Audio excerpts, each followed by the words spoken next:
নমস্কার বন্ধুরা, রিশ্রী কিচেনে তোমাদের সবাইকে স্বাগত।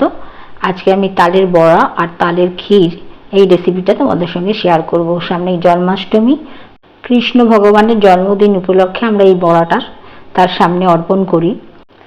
আমি একটা তাল নিয়ে নিয়েছি, এবার এই তালটাকে ছুলে নেব। প্রথমে গোড়ার দিকের বাকলগুলোকে এভাবে ফেলে দিচ্ছি, দেখতে পাচ্ছ ফেলে দিয়েছি। এবার সামনের দিকে করে এভাবে হাত দিয়ে নিয়ে তালের খোসাগুলো এভাবে টেনে টেনে নিয়ে পরিষ্কার করে ছাড়িয়ে নিতে হবে। দেখো আমি হাত দিয়ে সুন্দর করে এভাবে ছাড়িয়ে নিচ্ছি। আর বন্ধুরা, তাল কিন্তু একটু কালো আর এই ধরনের গরনের তালগুলো খেতে কিন্তু ভালো হয়। চেষ্টা করবো এই ধরনের তালগুলি নেবার।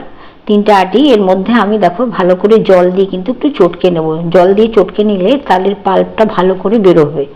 আমি দেখো তাল জালির মধ্যে কিন্তু ঘষে ঘষে তালটাকে নিয়ে নিয়েছি। তোমাদের যদি তাল জালি না থাকে তাহলে এরকম গ্রেটার দিয়েও কিন্তু তালটাকে ঘষে তালের পাল্পটা বার করে নিতে পারবে। দেখো আমি এভাবেও কিন্তু তালের পাল্পটা বার করে নিচ্ছি। আমি টোটাল দুখানা তালকে ভালো করে ঘষে নিয়েছি। এবার একটা কাপড়ের মধ্যে এই পাল্পগুলো পুরো ঢেলে দেব। আর এটাকে প্রায় আমি 3 ঘন্টার জন্য ঝুলিয়ে রেখে দেব।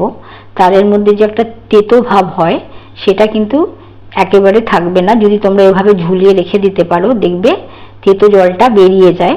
দেখতে পাচ্ছ, দেখো পুরো তেতো জলটা কিন্তু বেরিয়ে গেছে। এবার আমি তালটাকে একটা জায়গায় নিয়ে নেব।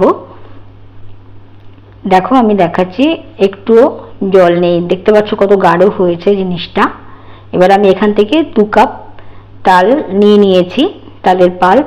এর মধ্যে 1 কাপ ময়দা, 1/2 কাপ সুজি আর 1/2 কাপ চিনি দিয়ে দিচ্ছি। এবার এগুলোকে খুব ভালো করে মেখে নেব। আর পরিমাণটা কিন্তু এরকমই হবে, তাহলে কিন্তু তালের বড়াটা একদম পারফেক্ট হবে। তো দেখো আমি কিন্তু মেখে নিয়েছি পুরো। আর আমি কড়াইতে তেলও গরম করতে বসিয়ে দিয়েছিলাম, তেলটা গরম হয়ে গেছে। এবার একটা একটা করে বড়াগুলো ছেড়ে দিচ্ছি। বন্ধুরা, যখন তালটা তোমরা নেবে তখন দেখবে তালের ভেতরে অনেক সময় অনেক আঁশ থেকে যায়, সেটাকেও কিন্তু হাত দিয়ে ফেলে দিতে হবে। সেটা আমার দেখানো হয়নি এখানে, কিন্তু তোমরা অবশ্যই কিন্তু করবে। দেখো বড়াগুলো কিন্তু হয়ে গেছে একদিকটা, আর একদিকটা উল্টে দিয়েছি।